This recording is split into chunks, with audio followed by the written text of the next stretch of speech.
So I took my sister, visiting from out of state, on a hike the other day in a rural part of the state that I live in. Lots of trees, waterfalls, very little cell phone signal, you get the picture. I'd already had some weird feelings when I saw another car already parked where the trailhead was at, because we got there on a weekday at 6:30 in the morning. But I brushed it off, quieted my intuition, because the early bird gets the worm, right? There were several different trails in this natural area, and so we started on the one that sounded most interesting. We got maybe a quarter mile down the trail when my sister stepped into a spider web. As she was wrestling with getting it off of her, I felt something that I can best describe as a hot breath hit my ear coming from nowhere. And I don't think that I heard a whisper, but I had a thought that wasn't my own that I thought was get out. Now that I've had some time to really think about it too, I think it actually said get help. I told my sister what just happened, and her natural response was, oh, maybe we should leave. We started making our way back out to the trailhead, and just as we were getting ready to leave, I swear that I felt something pulling me back in. I convinced her to let us try a different trail. I looked at the sign listing the different trails, and again intuition told me to take the next one, and we started down. It was supposed to be a loop that led down by the river with some falls. The trail hadn't been traveled in at least a day, and I know this because of all the spider webs blocking the path. We got down to the river, and there's a detour with a bridge going across to the other side. I walk across and get down to it, and there's a sweater hanging on the rail. I go to look at it, but I can't really bring myself to touch it. We took a few pictures because it was really pretty, but I just couldn't shake the weird feeling of what I was getting. I kept writing it off as being hungry and tired because I skipped breakfast that morning and went to bed late the night before. But in any case, we got back up and continue a little further down the trail and get to a fork in the trail. My sister wants nothing to do with this path because it wasn't marked like the other one was, but being a naturally curious person, trying to see some more pretty scenery, I guess, I decide that I want to go down a little ways and see what I can see. I get to a spot where I see a much larger spider in a very pretty web that I could tell took a while, so I stopped to admire it. And it was at this moment that, for no apparent reason, I felt uneasy enough to want to turn back around, and so I did. We took the other path in the fork a little bit further in, and as we're walking through a certain spot, I get a whiff of something, but don't really think too much of it. I notice the time on my phone, and we begin to turn around so I can get back home in time for work. On our way back, I get stuck in a spider web, and as I'm wrestling myself out of it, the smell comes back, and it suddenly clicks that it's the unmistakable stench of death. My little sister has never had to smell it, so she thought that I was just being paranoid. I could have written it off as, oh, we're in the woods, it could just be a dead possum or a deer nearby. That kind of thing is super common here, but for some reason, I just can't shake it. I call the local non-emergency number and tell them that there's a smell, and they say that they'll send some officers out. I also take a screenshot of my Google Maps location because for some reason in that spot, that exact spot of all places, I have service. My sister wants to leave for obvious reasons. She has jitters and we have to go meet the officers at the trailhead, so we start making our way out. And it's on our way out that I feel another hot breath on my ear and I get a really sick feeling. We meet the officers and I give my sister the keys so she can go and sit in the car in the AC. That way I know that she's somewhere safe. When some guys from the fire department get there, we drive down to another trail entrance that was a little closer to the river, and I use the screenshot of my map to guide us back to where the smell is. From there, this group of about 8 police and firefighters are digging around with heat sensing equipment to try and locate whatever the smell is. As they're searching, I'm kind of just sort of standing there being useless, to be honest, because I figure stay out of the way and let them do their job. I stand facing the direction of the river and I feel what feels like thumps on the back of my head, like someone is standing behind me flicking my head with their finger to get my attention. At one point, one guy with a heat sensor, not sure what they're actually called, but it's like a camera that reads heat or whatever, picks up what looks like a humanoid blob of heat, and someone else goes over to where it is, and there's nothing there. They write it off as something underground, or maybe the sunshine through the trees on the ground or something. And as they're getting ready to write it off as a dead animal somewhere, a few decide to go a quick once over by the river just to cover all bases. They take the path that I turned around at, where the giant spider was at, and it led down to a sort of a steep drop-off. I'm walking out with the rest of the officers when I hear one of them yell for everyone else. And would you believe that there is a body in the river? I know it sounds weird too, but I felt instant relief, which I know sounds odd considering the situation, but it was like a weight had been lifted off of me. Whoever they were found. They can be put to rest, and I can breathe again. When I got home, I take a shower and sit down for work. My cat does everything that she can to lay on me, put all of her weight on me, and purr so loudly that she seems like she's trying to comfort and heal me. I know that they can pick up on things, and so I think she's just trying to help me. I know it sounds cliche too, but the whole finding a body in the woods thing is a very B-rate horror movie. I know none of you know me from Adam, but I swear that this happened. I don't really know how to move past it too. I don't know what I experienced, and I would love to know that I'm not alone.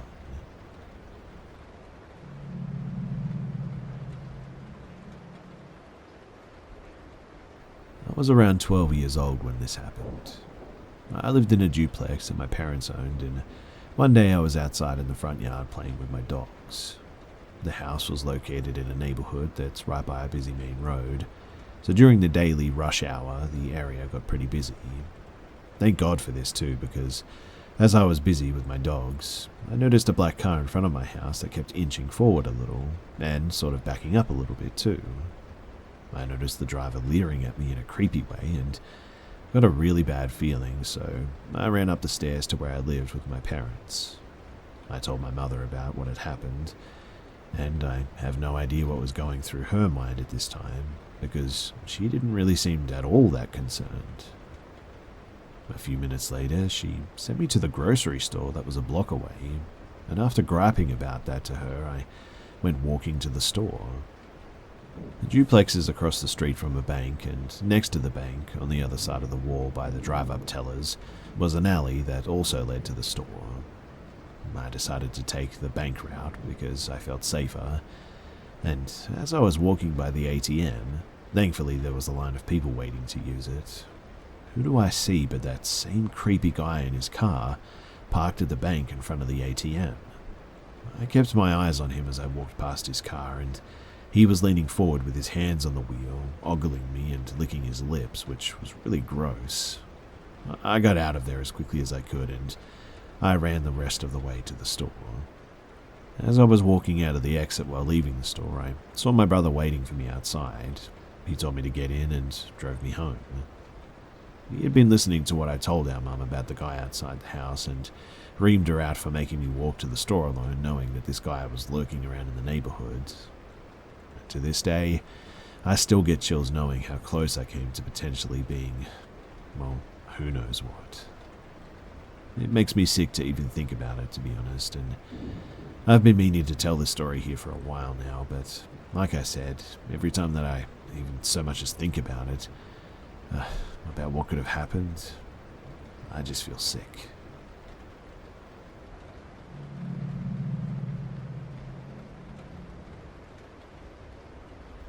I was on a plane once and noticed that, although people were still boarding, there was a large number of seats around me unoccupied.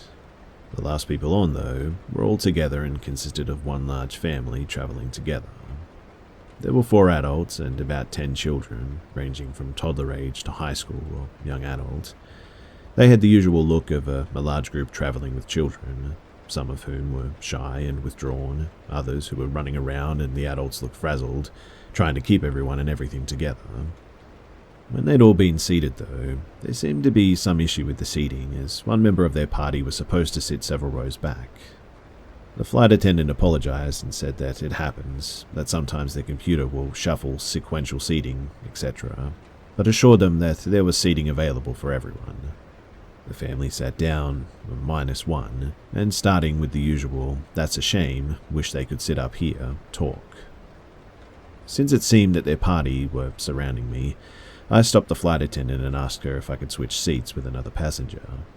This caught the attention of the large group, perhaps anticipating a complaint, but the flight attendant told me no, they don't usually do that, and that everyone had been seated, but asked if there was a problem with where I was sitting. I explained to her that I was travelling solo and did not care where I sat, and I asked if I could give my seat to the member of the family who was absent, as my seat would put them in the midst of their group. The family overheard and was thanking me as I retrieved my bag overhead and followed the flight attendant to the family member's seat. She explained what was happening, and I noticed that the family member, a young girl maybe 12 years old, seemed in a hurry to get back to her family and thanked me 4 times. She practically ran up the aisle, and before I could even sit down, the man who had been sitting next to her was literally staring with his mouth open and asked, "What's the problem?" No, that girl was sitting here first. Red flag number 1. And the flight attendant explained to him what was happening, and he immediately looked at me and said, "No, I don't want to sit next to him. Where's that girl going?" She explained to him that there was no issue and nothing that she could do now. I think she was getting the same vibe as me. Now, I want to assure everyone that I'm not in the habit of judging people by their appearance, but this guy was the definition of red flags. He was overweight and paunchy, that sort of overweight with no muscle tone look some people have. Half bald with a few strands combed over, thick glasses and no chin. He was a mouth breather and kept his mouth open constantly, drooling on himself and then sucking it back in between heavy breathing. If there were a textbook example of a creep, it would have to be this guy. As I was putting my bag overhead, though, he started to talk to himself under his breath about how this was BS and just my luck, wasn't bothering anybody, and why did they move that girl? I wanted to say something to him, but I didn't. It wasn't long before my neighbour got a call and was talking about an upcoming court appearance, and I overheard no victim's testimony and rarely show up, and people wouldn't ask me to babysit if I was like that. The only time that I almost said anything to him was when he started blatantly watching explicit material on his laptop with earphones in, grunting, sweating, wheezing, and kept repeating "little B," and only when a part was on that he evidently liked. Then took a blanket and covered his lap, his hands fidgeting underneath it. And as soon as I saw that he intended on keeping them there, I pretended to reach for the call button. Then he jerked his hand out and started muttering under his breath about me minding my own business. At some point, I got up to use the restroom, and when I returned, he was on the phone again, and I caught something about the butt on her, no switch seats on me, got away, haha or something, and he shut up as he saw me approaching. The creep went to sleep eventually, and fortunately stayed asleep the rest of the flight, which I was very grateful for. When we were all deboarding, a woman I presumed was the mother was standing with the girl and said, "Thank you again." I shudder to think how he acted in the short time that she was next to him, or how he would have had she remained there. And, shocking absolutely no one, including himself I suppose, he was met at the gate by security and police, and as he was being led away, he said, "This isn't my laptop, by the way." I shudder to think what may have actually been on there.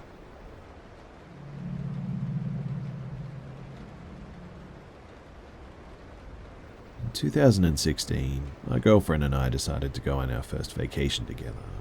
We booked a 3-night stay at the Belmont Hotel, not its real name obviously, which was a historical hotel in the old part of the city. It was an elegant manor-style home from the 1850s, and parts of the property looked from that period too. Massive staircases, parlour room, and original furniture throughout. Our first day we did the usual touristy stuff. Exhausted, we settled into our room and crashed for the evening. Our first night we barely slept. My girlfriend and I were both uncomfortable sleeping in the room and felt like someone was watching us. A few hours later, around 3 a.m, we were abruptly awoken to a very loud sound coming from above our room. It sounded like someone was pulling or pushing a large piece of furniture. The stuttering of wood on wood and the creaking was unbearably loud. This went on ad nauseum for a while too, that we were totally awake thinking someone was working upstairs, like a staff member moving furniture or rearranging the room or something. We were both dumbfounded, sitting upright in our beds, waiting for this to end. The second day, we did more touristy stuff and didn't think much of the previous night. The second night, though, we were zonked and we went to sleep early. This night was strangely similar, though. We woke up at around the same time to the exact same creaking or stuttering of furniture or something being moved around above us. It eventually stopped like yesterday and we managed to fall back to sleep. And the next thing that I remember is my girlfriend waking me up abruptly saying, "What are you doing?" I awoke, standing in the middle of the room in the dark, unpacking my bag angrily, throwing her clothes into the air. I sort of snapped at her for asking me what I was doing and interrupting me. I was frustrated and agitated on waking. Suddenly, I vaguely remembered what I was doing, almost like a dream on waking, and you try to hang on to your dream, sort of. I sat on the bed and explained what I was looking for, a key in the room, and I remembered wandering around the room desperately searching the walls, the floors, and the furniture with my hands in the dark. I was getting more and more disturbed the more I explained this to my girlfriend. The idea that I was alone in this dark hotel room doing this really frightened me because I had no control. Needless to say, we decided to call it early and head home and end our vacation. We drove the full 4-hour drive home that night in pitch darkness and fog. I called the hotel that morning to check out early. Speaking with the front desk, I mentioned the loud noises coming from above our room. And she replied, "But there is no room above yours. It's an attic space and no staff would be up there, especially not at that time." I mentioned that it sounded like someone was dragging furniture on hardwood. She said that there was lots of furniture stored up there, and reluctantly I asked her if the hotel was haunted. She responded reluctantly too that she has apparently heard other similar stories.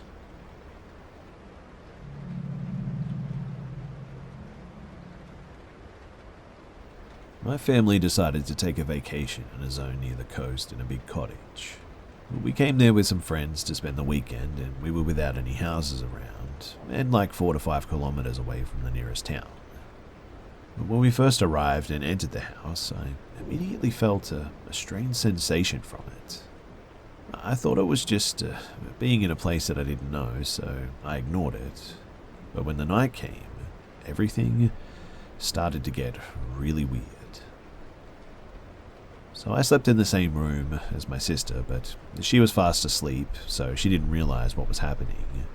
But when I was finally getting to sleep, I suddenly heard 3 hard knocks on the door, so I instantly get up from the bed and come near the door to see what was happening.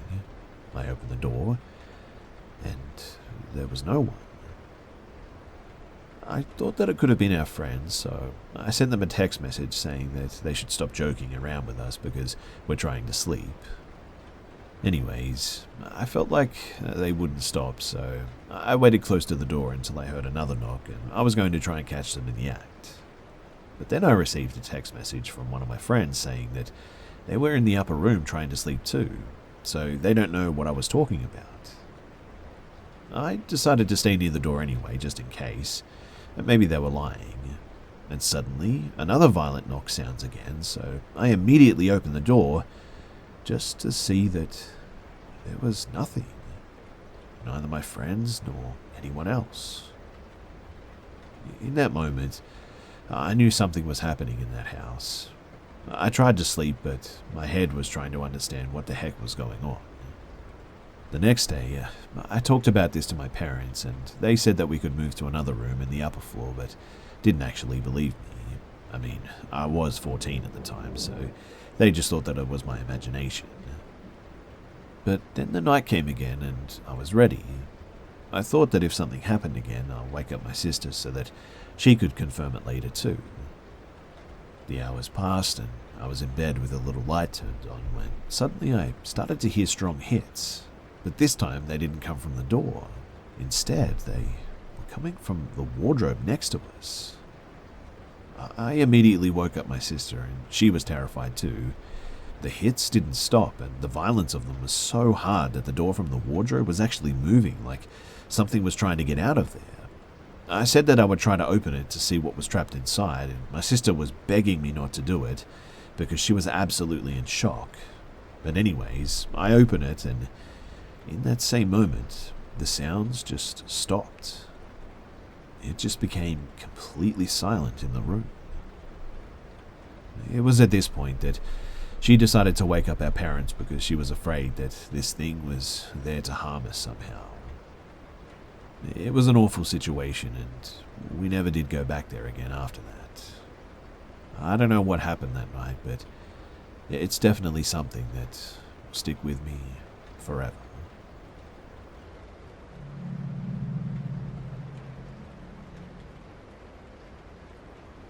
So I, a 27-year-old female, was home completely alone and sleeping in my bed in the middle of the night last night. I was woken up by the sound of someone trying to push up on my locked bedroom window. I couldn't see the window because it was past my footboard on the other side of the bedroom, and I was laying down. But I knew that unmistakable sound of the window being locked and the jiggling sound that it makes because I've locked myself out plenty of times and have tried to get through that window before. I sat up to get a look, and I saw a dark silhouette of a person looking in the window. I quickly laid back down for a second, really confused and tired, and when it actually clicked what I had seen, I sat right back up, but they were gone.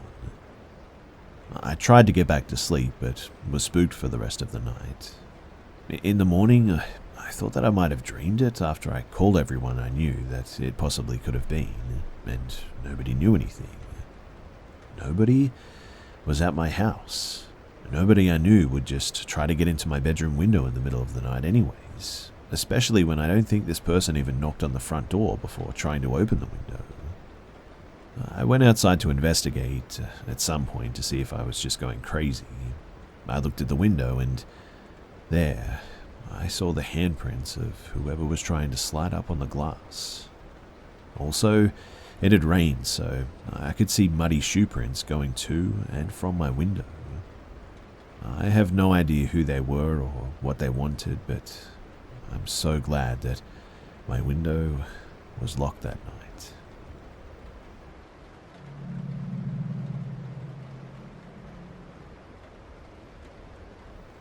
Okay, so first off, I totally understand if no one believes this because, well, we're still unsure of what actually happened. But we sat down and came to a consensus on the events, and all agree that we witnessed the same thing. Me and 3 buddies were hiking Thursday and Friday in SB&F, various trails, mostly the known ones, and mostly during the day. Friday, we were making our way to Clark's Summit. As we were walking, one by one, we noticed that we were veering off the trail. I asked my friend in front of me why he was going off the trail, and he asked our friend who was in front of him the same thing. The friend in front of us told us, "I can hear a woman talking. You guys don't hear that?"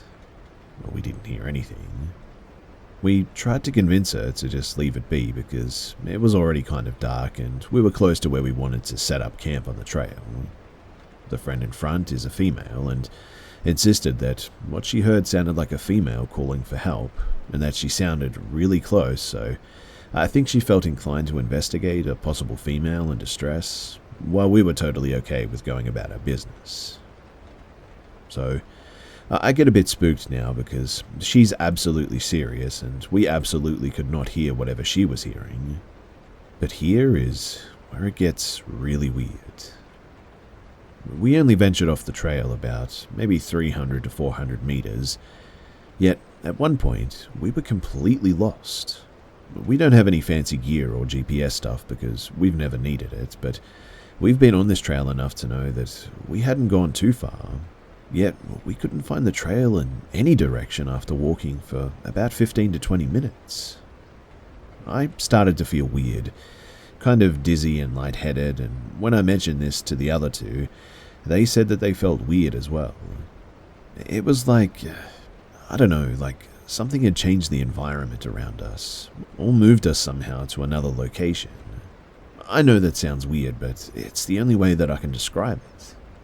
I had no idea which way to go, and now it was completely dark. My female friend said the woman's voice had said, "I'm over here, and please help me." She said that it sounded like she was hurt and crying.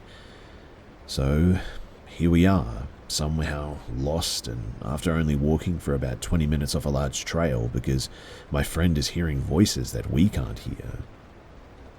We decided to stop walking in any direction because the last thing you want to do at night is get even more lost. We had 2 tents and sleeping bags in our packs, so we found a clearing and we set up. We figured that once the sun was out, we'd easily find our way back to the trail. But before we could even lay down to rest, I noticed a tree near us was moving as if something was climbing it. It was really dark and I wear glasses, so I really struggled to see. So I called them over to see it because I thought my eyes were playing tricks on me. Either that or I thought that it was maybe an animal at first. But it wasn't an animal. It wasn't anything, in fact. I could sort of see the outline of what roughly looked like a human shape, but it was transparent, like completely see-through. The best way that I can describe it is the way heat waves look on the pavement in the summer. You know, that sort of wavy or liquid effect? That sort of thing. And they saw it too. My male buddy said, "What are you looking at?" when he finally spotted it. And they all said the same thing.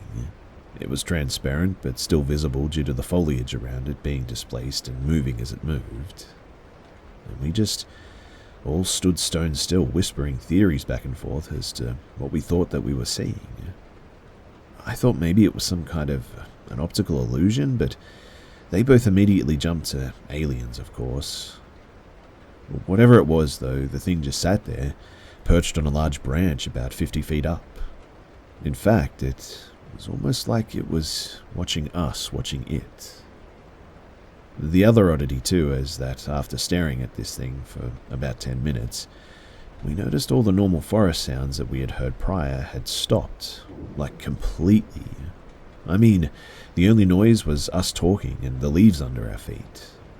The hairs on my neck stood up, and I had goosebumps all over when I realized this too, because something just felt truly wrong. After about 10 minutes of us just standing there, I guess, whatever this thing was started to climb up the tree even more, until we could no longer see it. We approached the base of the tree slowly and walked around in a circle with our necks craned up, trying to see this thing. It was too dark though, and the trees were just too close for us to see the top. We didn't hear it jump to another tree, so we assumed that it was still up there.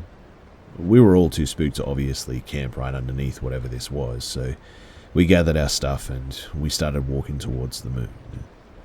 And I kid you not, after about 5 minutes of walking, we were instantly back on the trail. I literally dropped my bag and said, "What the heck?" out loud. We all stood there, confused, looking around trying to confirm what we were seeing.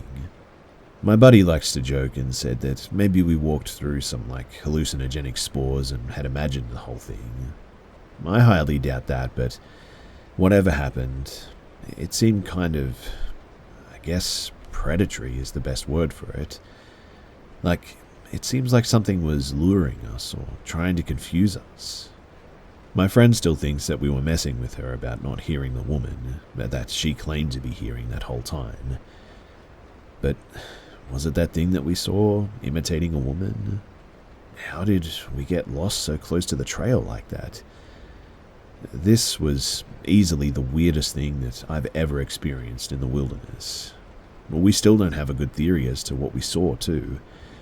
It may not have been an alien, I guess, but whatever it was definitely humanoid, and was 100% transparent, somehow, and able to climb a really large tree with ease, without making much noise too. Anyway, I would love to hear any theories about what this may have been, because it has all of us completely stumped. Has anyone else seen anything like this in the woods? And if you have, what do you think it was?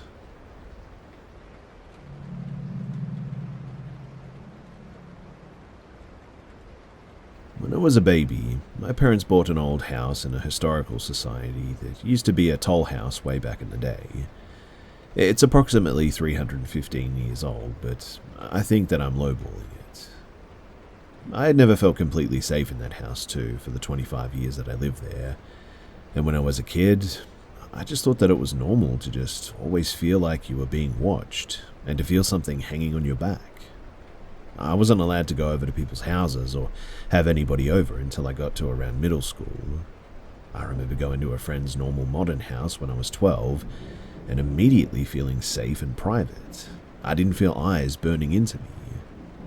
It was so strange to feel that too, and I remember dreading going home. I didn't fully click though that my house was odd until friends came over and they said that my house was creepy. I remember going to the bathroom while they were waiting in my bedroom.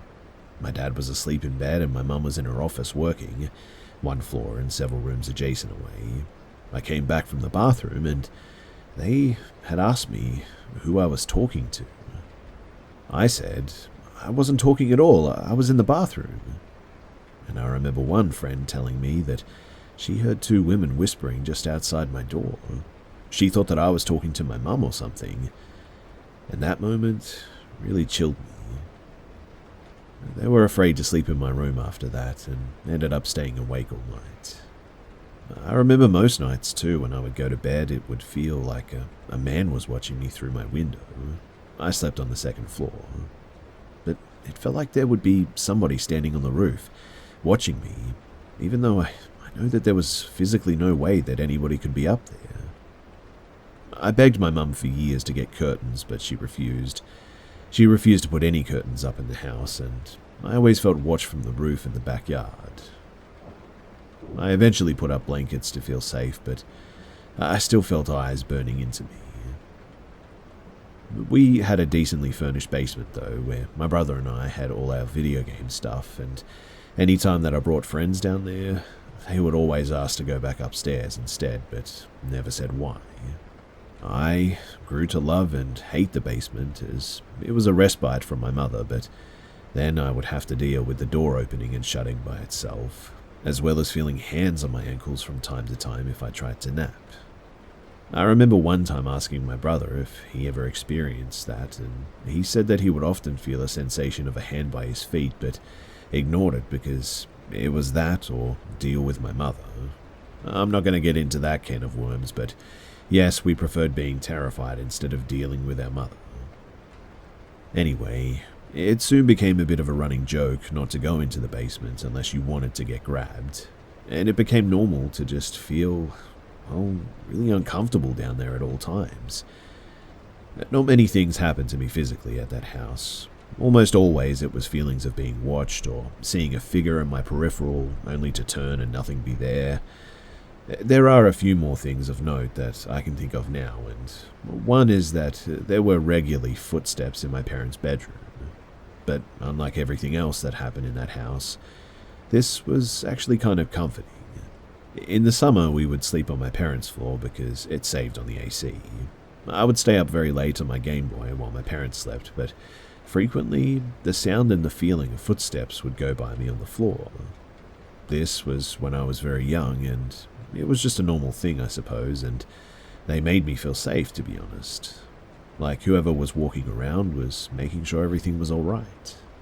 Even as I got older and would sit in the room directly below, if I heard the footsteps up there while my parents were in the other rooms, I kind of felt at ease and like whoever was up there wanted me to know that they were there. Also, we had quite a large backyard, about an acre of land, and it was really pretty, but I would often have terrifying nightmares of it most nights. I would have bad dreams about people dragging me out there or wild animals attacking me while figures watched. I honestly believed people may have died out there. I stayed out of the backyard as much as possible when I lived there, and those dreams plagued me for years. The last thing that I can think of off the top of my head was when I was in senior year of high school. My mum and I were really at odds as I was the only child left in the house. She kept asking me to sleep on the floor in the living room. At this point in my life, she slept on the couch and my dad slept in the bed because he genuinely snores so loud she couldn't take it. I really didn't want to sleep in there with her. The living room has 4 large windows, 2 facing outside and 2 facing the backyard, and I hated it. But I reluctantly agreed, and I remember her leaving the TV on and some animal channel when she fell asleep, I think. I was laying there on the floor on my phone when suddenly I felt a full hand, palm and fingers, lay on the back of my head and very quickly shove my head down into the pillow. I can assure you as well that the only people home were my mum, myself, and my dad. I could hear my dad snoring upstairs, and my mum was 5 feet away on the couch. Obviously, I was utterly terrified, and I yelled "stop" and hid under my pillow in fear. My mum freaked out and had no idea what was going on. I was too afraid to move. She didn't believe me when I told her what happened, and I remember going back up to my bedroom and praying to whatever God would listen to keep me safe from whatever had done that. I could still feel the phantom sensation of that hand, and I remember basically never going into the living room ever again after that, unless it was daytime and somebody else was with me. The older I got, though, the less safe I felt in that house. I eventually isolated myself to my bedroom when I wasn't at school or work, but I couldn't fall asleep until 8 or 9 in the morning, and I just felt always watched. I started buying white and black candles from the local pagan store, as they told me that white was to promote positive energy and black was to protect my mind. You can imagine that after 25 years of really weird stuff and feeling unsafe, I was willing to try anything to keep me feeling somewhat sane. And it helped a lot, but maybe it was just placebo. Who knows? Now, I live in an apartment far away from that house and experience 0 paranormal things. I don't feel watched, I don't feel scared, I don't have nightmares, and I finally feel safe. I hate going there to visit my parents, and sometimes I do, and it always brings back so many memories.